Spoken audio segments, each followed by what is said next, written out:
Sabri mathematics classes 2025 और 26 के लिए ये जो क्वेश्चन है ये बहुत इम्पोर्टेंट है। यहाँ पे दो समीकरण दी गई हैं। फर्स्ट समीकरण है के एक्स प्लस के 2y बराबर 5 और 3x प्लस वाई बराबर 1। ये दो समीकरण हैं। इन समीकरणों में हमें के का मान ज्ञात करना है और समीकरण का कोई हल नहीं है। जब समीकरण का कोई हल नहीं होता है तब जो है एक सूत्र बनता है जाके। चूंकि समीकरण का कोई हल नहीं है, सबसे पहले हम ये लिख लेंगे। इसके बाद में हम लिखेंगे इसका जो फार्मूला होता है, फार्मूला है जो अभी a1 अपॉन a2 बराबर b1 अपॉन b2 बराबर c1 अपॉन c2 के बराबर नहीं है। ये फार्मूला हम लगा लेंगे। के जो है हमारा a1 है, ये जो है b1 है और ये हमारा c1 है। समीकरण 1 में ये दोनों चीज़ें दी हैं। समीकरण 2 में a2 बराबर 3 है और b2 बराबर कुछ नहीं तो 1 लेंगे और c2 बराबर 1 है। अब हम जो है ये वैल्यू जो है इस समीकरण में रख देंगे। a1 का मान है k और a2 का मान है 3, तो k/3 आ जाएगा बराबर v1 का मान है 2 और b2 का मान है 1, तो 2/1 बराबर नहीं क्या आ जाएगा c1 बराबर 5 और c2 बराबर 1। अब हम k/3 और बराबर में 2/1 ये ले लेंगे। अब इससे सॉल्व कर लेंगे। k की गुणा 1 से की जाएगी और 2 की गुणा 3 से की जाएगी।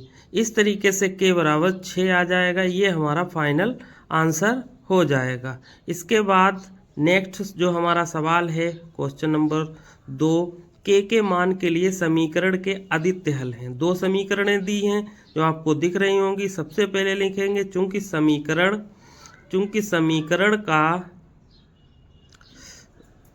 के अद्वितीय हल हैं। सबसे पहले हम ये लिख लेंगे चूंकि समीकरण के अद्वितीय हल हैं।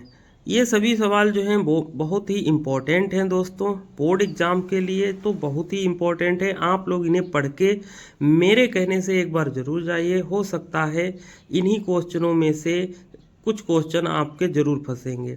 तो अद्वितीय हल होने पर क्या होगा, a1 अपान a2 बराबर नहीं होता है b1 अपान b2। समीकरण 1 और 2 में जो कि हम a1 b1 और c1 a2 b2 c2 को हमने दिखाया है।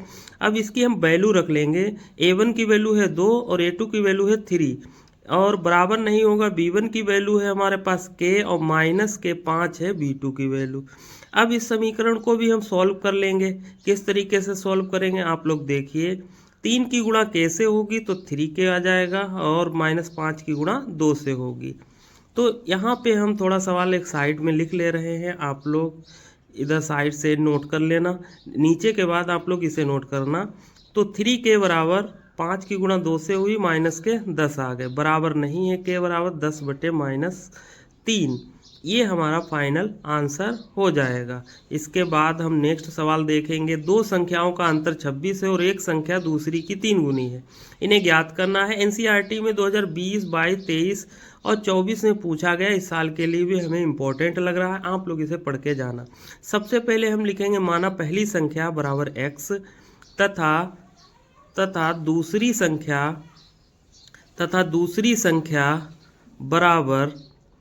दूसरी संख्या बराबर y हो जाएगा।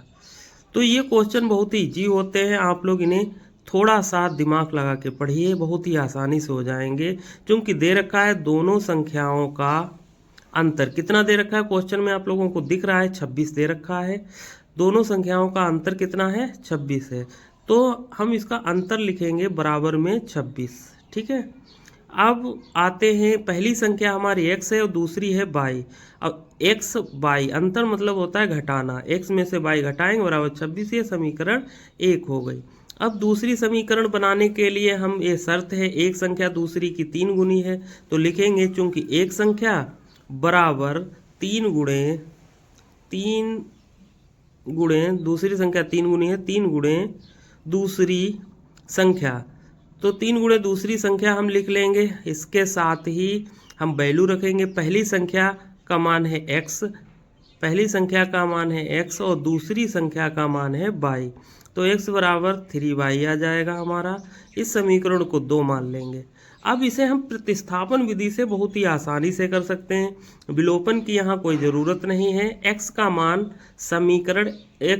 समीकरण 1 में रख देंगे। ये जो 2 में हमारा मान आया है x का, x बराबर 3y, इसे हम समीकरण 1 में रख देंगे। समीकरण 1 में रखने पर तो अब क्या आ जाएगा, अब आएगा x का मान 3y माइनस के ये y दे रखा है, ये जो है वैल्यू हमने रख दी, जैसे x की जगह पे 3y और माइनस y बराबर 26 होगा।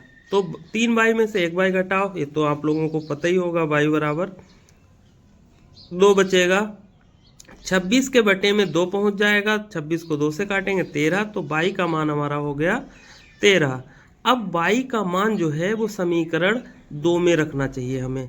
y का मान समीकरण 2 में रखने पर अब y का मान समीकरण 2 में रखेंगे। बहुत ही इजी क्वेश्चन है दोस्तों, सही से करेंगे तो बहुत आसान होंगे। जितने भी स्टूडेंट हैं इस साल इन सवालों को पढ़ना बहुत ही ज़रूरी है। x बराबर 3 और y का मान हमने रख दिया 13, 13 3 39, तो हमारी पहली संख्या जो है वो 39 आ गई, और दूसरी संख्या हमारी वो तो आप लोगों को दिख ही रही है 13।